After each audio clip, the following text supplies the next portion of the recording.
With every, oh my goodness, I must get out of here, you add more and more tension, so that your feeling of panic becomes more and more acute, seems more and more unendurable. If you're prepared to sit in your seat, loosen your body to the best of your ability, and let the panic flash, let it flash right through you, without withdrawing tensely from it, I assure you there will be no mounting tension, no mounting panic. Your body will probably continue to flash panic for a while, but the panic will not mount. By acceptance, I don't mean quite the same thing as putting up with. Gritting your teeth and putting up with is what you've been doing for a long time, and it hasn't got you very far, has it? I mean utter acceptance, utter surrender, utter resignation to whatever your body cares to bring you. If you do this, the flashes of panic will gradually subside, and you will be able to sit there, if not completely at peace, at least comfortably enough to see the function through. Panic does not grow more intense of its own accord. Your body cannot produce increasing panic unless you give it the fuel with which to make panic. It is your own withdrawal in fear from the feeling of panic that supplies the chemical to make further panic. You build your own crisis by withdrawing from panic in panic. Recovery from panic lies on the other side of panic, not on this side. It lies in seeing panic right through to the other side. And don't enter that hall as you always have in the past, hoping panic won't come. Hope it will come, so that you can practice coping with the way I have advised. You need plenty of practice to be finally master or mistress of this situation. Practice having the courage to let go. Have the courage to surrender, to not hold on to yourself, to accept whatever comes. By such utter acceptance, you pass through panic to some sort of peace, at least to enough to begin with. I said some sort of peace, because even with complete acceptance, you will not feel blissfully peaceful immediately. You're too sensitized to be suddenly peaceful at this early stage in recovery. Apprehension will surely linger on. And because you're sensitized, every emotion is still exaggerated. But with utter acceptance, you accept even this, and then you'll be able to sit in your seat, even though your body may still feel as if it's vibrating, trembling, shaking, and panic seems just around the corner, perhaps even flashing from time to time. But you'll be able to sit there, and all the feelings you have been making so important will somehow seem to matter not quite so much, and you will gradually gain new confidence as you see how letting go and accepting really work. Have the courage to let go and accept. Accept. Have the courage to see it right through with utter acceptance. Now, riding in a car, in a bus, walking up the street, entering a shop, even staying at home alone or being at work in fear are very much the same as sitting through the school function. If, after listening to this, you attempt to go out by yourself, perhaps for the first time in months, in years, make sure you choose a definite goal before you set out. Don't think, I'll see how far I can go. If you do, you'll have only gone a little way when you'll begin to think, should I turn back? Have I gone far enough? Can I go any further? What if I overdo it? You become indecisive, anxious, and I don't want unnecessary anxiety at this stage. Therefore, make up your mind before you start off which street corner you'll walk to, which shop you will enter, what you will buy. A bar of chocolate will do, a reel of cotton. And wear comfortable clothes. Tight clothing may make you unnecessarily aware of your heart beating quickly, and I don't want you unnecessarily conscious of your body. And take a tranquilizer before you start out, but only one prescribed by your doctor. As I'll explain later, you may need a little extra tranquilization during the first weeks of recovery. Now, as you walk down the street or enter the shop, board the bus, don't try to hold on to yourself. Once more, have the courage to let go here, just as in the school hall. If you tremble, tremble. Trembling won't hurt you. If your legs feel weak, let them feel weak. They're still good legs to use. They'll still get you there if you give them a chance. Indeed, they won't go strong until you stop producing so much adrenaline by being so upset by the weakness. And this weakness is only a feeling. It's not a true organic weakness. It's the same weak feeling you would have if someone were to suddenly tell you you'd won £1,000,000. Don't be bluffed by a feeling. And don't add, oh my goodness, to any new strange feeling you may experience. Don't think, this is a new one. Dr. Weeks didn't mention this one. This must be important.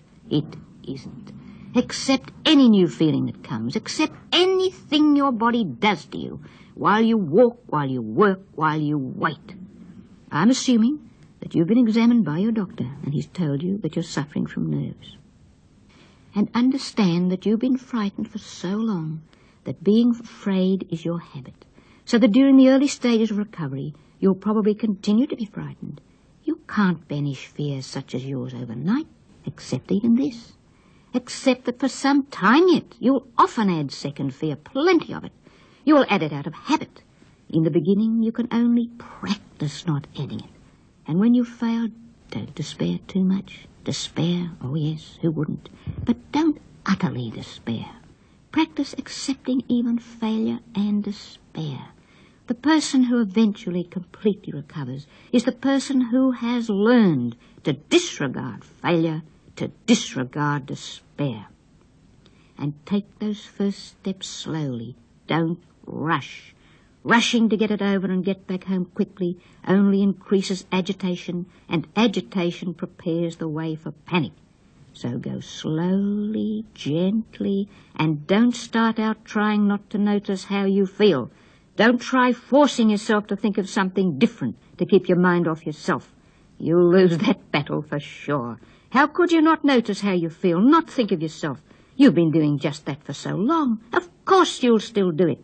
So accept that you'll have your mind on yourself and be prepared for just this. Be prepared to think and feel anything. Go toward it. Don't shrink from it, but try to be not quite so impressed by the way you feel. Don't let your feelings bluff you. You've been bluffed by feelings for such a long time, haven't you?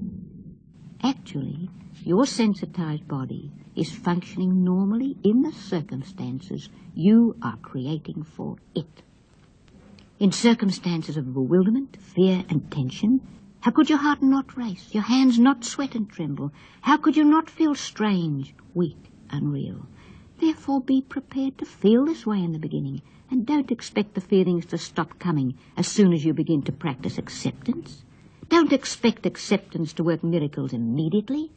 As I said, this may be the first time in years you've tried to go out by yourself, or even to stay at home by yourself. Isn't it natural that you should feel apprehensive about what you're doing? Feel strange, unreal? Aren't these feelings to be expected? Aren't they normal in the circumstances? Of course they are. They're not even sick reactions. They are normal reactions in the circumstances. If you recover quickly by following this advice, that's good. I've seen it happen often.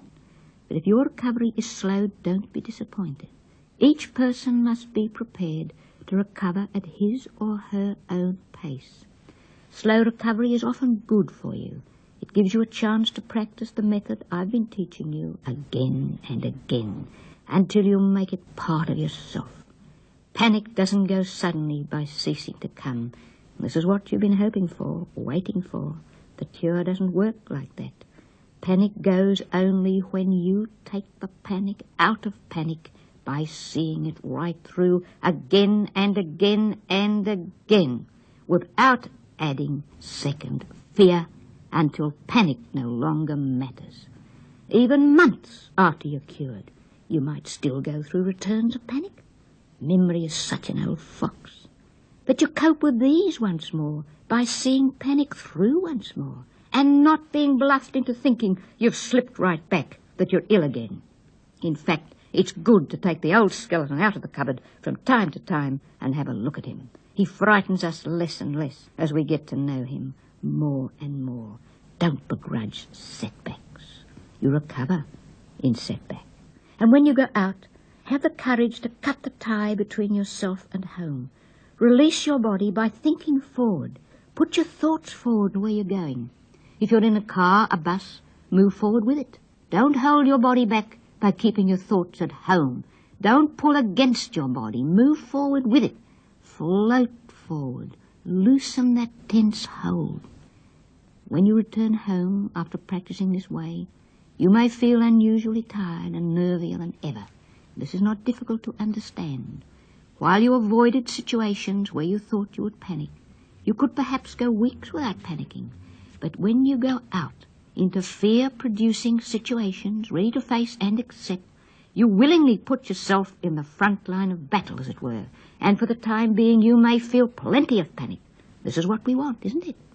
And this is why you feel nervier than ever, temporarily more sensitized. And this is why you may need extra tranquilization prescribed by your doctor while you go through the early stages of recovery. And don't be afraid to let a day or two pass without practicing. Don't think you'll lose all you've gained if you don't keep going. You will never lose what you've learnt once you start to work at recovery the right way. Refreshing yourself sometimes by making no effort for a while is wiser than flogging your body on for fear that you will lose what you've learnt yesterday. Accept these halts in recovery. And when you fail, try to discover where you went wrong. When you review the situation, I'm sure you'll find that you did rush headlong to try and get it over quickly and get back home. You did withdraw in fear. You did try to sit on panic and stop it coming. You did add too much second fear. Or you were so overtired and oversensitized with so much trying that you became frightened of the very intensity of your feeling of fear just when you were expecting to feel better. Or you listened to that little voice always ready to discourage you. You know, that little voice that says, you can never do it, telling you that the method might be the right one, but you haven't got what it takes to succeed. How often have I heard patients tell me this? And how often have I seen these people, frightened by that little voice, finally recover completely? Don't be bluffed by the little voice.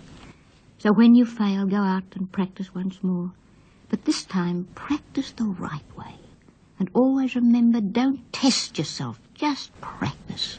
Don't think, I went round the park so well last week, I wonder how I'll do it today.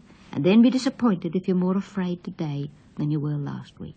Because you were so good last week makes you especially anxious to be good today. Hence, you start that journey round the park just a little fearfully, so that it may take only a minor incident to throw you into a good whoosh of panic and to instantly bring disappointment and despair. You see, the way to recovery is rather tricky, isn't it? Especially if you take every baffling twist and turn seriously. Accept it all. Accept everything about it and learn from your failures. Don't waste energy trying to work out why you managed so well one day, so badly the next. Accept it until you know the meaning of true acceptance as well as you know your own name. Acceptance should be written on your heart. I know that following this advice is not easy, but I assure you that you can do it. However big a coward you may think of yourself at this moment, if you continue to accept in spite of setback, in spite of disappointment, in spite of despair, you will find that gradually the feelings, the weakness, the panic, all the feelings you dislike so much will come to mean less and less. And as they mean less and less, they grow less in intensity, come less often, because it's only while you let them matter so much that they can come. They depend on your dislike of them to stimulate the chemical to make them. They depend on your dislike of them for their very existence. Acceptance removes anxiety, removes bewilderment, removes tension, and so removes the symptoms of stress, which are your symptoms, however unique your symptoms may seem to you. Now, even with complete acceptance and doing everything I ask, it takes about 2 months to desensitize the body, and believe me, very few people do completely accept in the beginning. Complete acceptance is very hard at first. 1 minute you accept, the next you don't.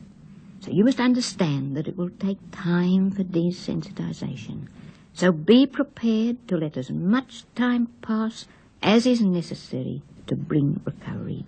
Don't count the days, the months. Let time pass.